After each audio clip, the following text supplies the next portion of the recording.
Hello Neighbor is one of those franchises I've always been aware of, but never actually played. I know it's had a rough history. The first game was infamous for being buggy and inconsistent, and while the sequels like Hello Neighbor 2 and Hello Neighbor VR apparently were a step up, most people still wouldn't call them great. That being said, when I saw that there was a prototype build for Hello Neighbor 3 for free on Steam, I figured, why not give it a shot? It would be entertaining at the very least. But what I found surprised me in the best way possible.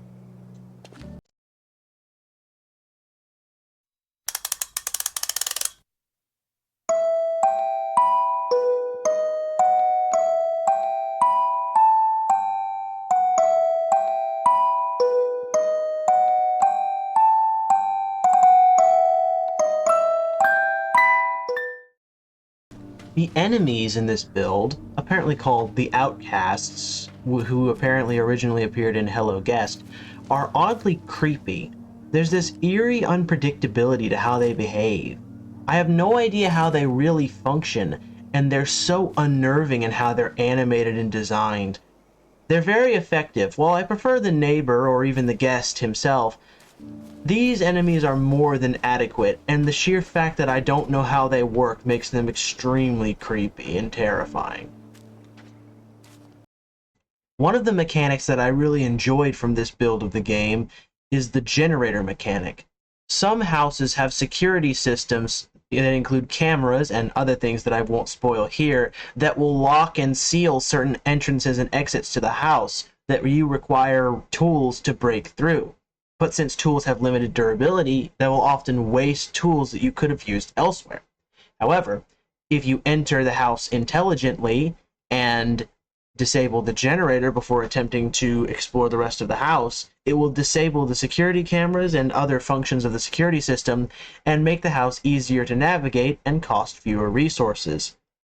This is much more interesting, and it makes the houses more difficult and interesting to traverse without having to have more enemies or make those enemies more aggressive.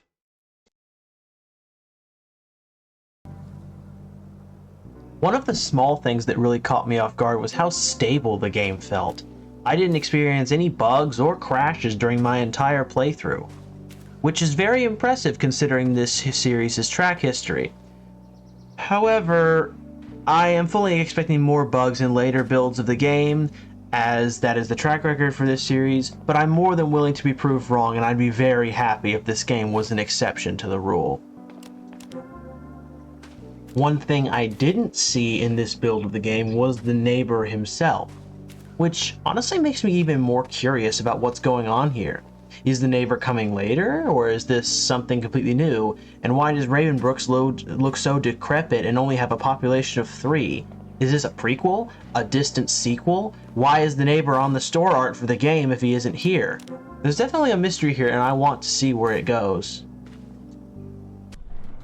As someone who's never played the other Hello Neighbor games, this prototype has actually gotten me really interested in the franchise. If the full version of Hello Neighbor 3 delivers on what this game sets up, I might just go back and check out the rest of the series, even the rough ones. So yeah, color me cautiously optimistic. If you played the prototype, let me know what you thought about it in the comments.